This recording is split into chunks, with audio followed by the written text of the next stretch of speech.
Hello friends, तो हाजिर है आपके सामने प्यारी सी लव स्टोरी मासूम इश्क का भाग 2।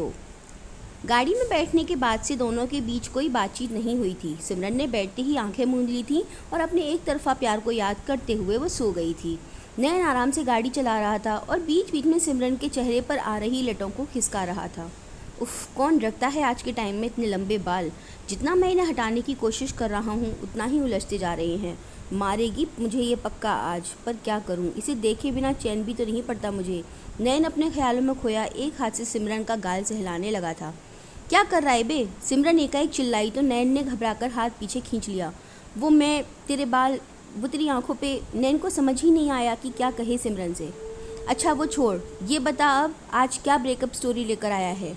जल्दी बात ख़त्म कर, आज मुझे घर पहुंचकर कल के प्रोजेक्ट पर काम भी करना है। मेरी गाड़ी घर पहुंच गई होगी यार। सिमरन को डर था कि मम्मी नाराज़ ना हो जाएं ये जानकर कि वो आज फिर नैन के साथ चली आई है। वो उसकी पूरी लव स्टोरी जानती हैं और अब उसे इस एक तरफा मोहब्बत से निकालने में लगी हुई हैं। 1 मिनट बाहर आ गाड़ी से। नैन ने सिमरन की सीट बेल्ट खोलते हुए उसे बाहर आने का इशारा किया। वो खुद भी गाड़ी से बाहर उतर गया था। सिमरन की तरफ का गेट खोलकर बहुत ही नाटकीय अंदाज में वो किसी प्रोफेशनल ड्राइवर की तरह सिर झुकाकर खड़ा हो गया। सिमरन को झक मारकर उतरना ही पड़ा।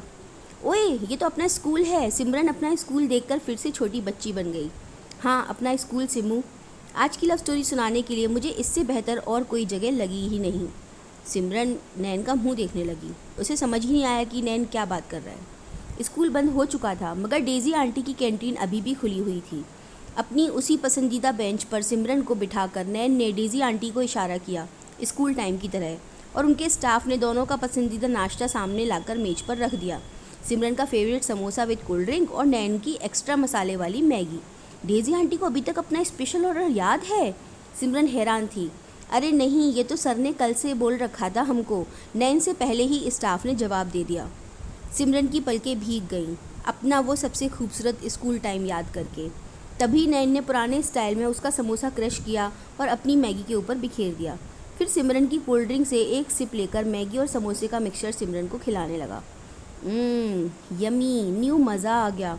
आंखें बंद करके खाते हुए सिमरन भूल गई कि उसने कब से नैन को न्यू बोलना छोड़ दिया है।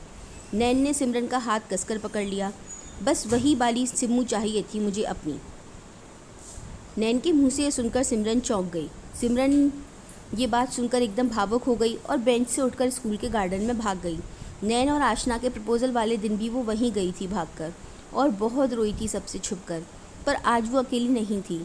नैन भी उसके पीछे पीछे वहाँ पहुँच गया आज और उसे चुप कराते हुए गले लगाने की कोशिश करने लगा। सिम्मू प्लीज़ चुप हो जाना यार, छोड़ भी मुझे तू। अभी क्यों वापस आ रहा है तू मेरी लाइफ में, जब मैंने तेरे बिना जीना सीख लिया है। सिमरन लगातार रोई जा रही थी और नैन को अपने से दूर धक्का दे रही थी। मैं कभी नहीं गया था सिम्मू, और तू मुझे खुद अपने से दूर करने में लगी रही। जब आशना ने सबके सामने प्रपोज किया तो भी मैं एकदम क्लूलेस था कि क्या करना है। मैंने तेरी तरफ देखा और तेरे कहने पर हाँ कर दी। नैन ने अपनी सफाई पेश की। न्यू, मैं मारूंगी तुझे। मैंने कब बोला तुझे आशना के साथ इश्क लड़ाने को? और फिर मैं बोलती तो क्या तू कुएं में भी कूदता? सिमरन गुस्से से काँप रही थी। नैन ने फिर से उसका चेहरा अपने सीने में छुपा लिया और अपनी ठोड़ी उसके सिर पर रखकर उसे शांत करने लगा। अच्छा बाबा, आशना और उसके बाद वाले हर अफेयर के लिए सॉरी, पर तुझे पता है मैं पिछले 3-4 साल से तुझसे एक सच छुपा रहा हूँ। नैन ने सिमरन की आंखों में झांक कर पूछा। जब तूने बताया ही नहीं तो मुझे कैसे पता होगा बुद्धू? सिमरन ने उसके सिर पर चपत लगा दी। सिम्मू, मैं पिछले 3-4 साल में एक भी लड़की से नहीं मिला हूँ। नैन की बात पूरी हो नहीं पाई और सिमरन ने इस बार चांटा उसके गाल पर लगा दिया, क्योंकि सिमरन को पता था हर बार ब्रेकअप स्टोरी लेकर वो उसी के पास आता था। झूठ न्यू, एकदम सफ़ेद झूठ बोल रहा है तू। अगर लड़कियों से मिला ही नहीं तो वो ब्रेकअप स्टोरीज़ कहाँ से लाया तू मुझे सुनाने के लिए?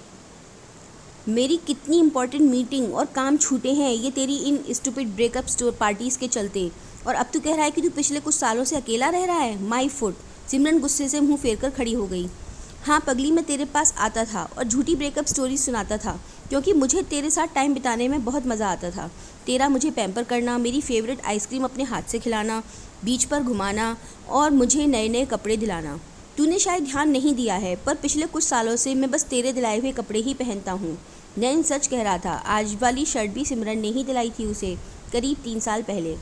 मैं तेरे प्यार को महसूस तो करता था पर दोस्ती समझकर ध्यान नहीं देता था। एक टाइम के बाद मुझे पता चला कि मैं हर लड़की में बस तुझे ही ढूंढता था सिम्मू। नैन और सिमरन अब एक पेड़ के नीचे बनी बेंच पर बैठ चुके थे।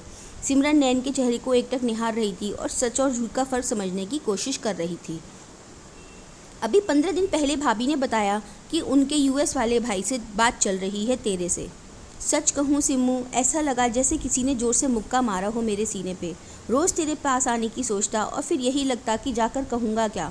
परसों आंटी मिली एक बिज़नेस पार्टी में, बोली वो यूएस वाले मैटर को लेकर बहुत सीरियस है, इसीलिए आजकल पार्टी वगैरह में नहीं आती जाती। नैन ने अपने अचानक चले आने का कारण बताया। अरे वो तो मेरी कंपनी का वही प्रोजेक्ट है जो कल फाइनल होना है।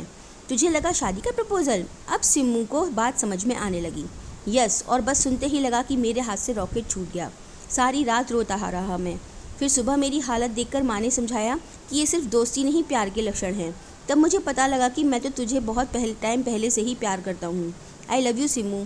आखिरकार नैन ने अपने दिल की बात बोल ही दी। सिमरन ने छोटा सा जवाब दिया। ये क्या होता है? तुझे बोलना है आई लव यू टू न्यू। नैन ने ज्ञान दिया, लेकिन सिमरन ने उसको अंगूठा दिखा दिया। अच्छा बच्चू, खुद तो 12 साल लगा दिए बोलने में और मुझसे फ़ौरन जवाब चाहिए। जाओ, मैं भी सोच समझ कर जवाब दूंगी 12 साल में। सिमरन कहकर भाग ली और नैन उसे पकड़ने उसके पीछे चल दिया। तो दोस्तों, इस तरह से उनकी खूबसूरत लव स्टोरी, उनके मासूम इसको एक मुकम्मल मुकाम हासिल हुआ। दोस्तों, अगर रचना पसंद आई हो तो like, comment, share and subscribe. नन्द भाभी का पिटारा। Thank you.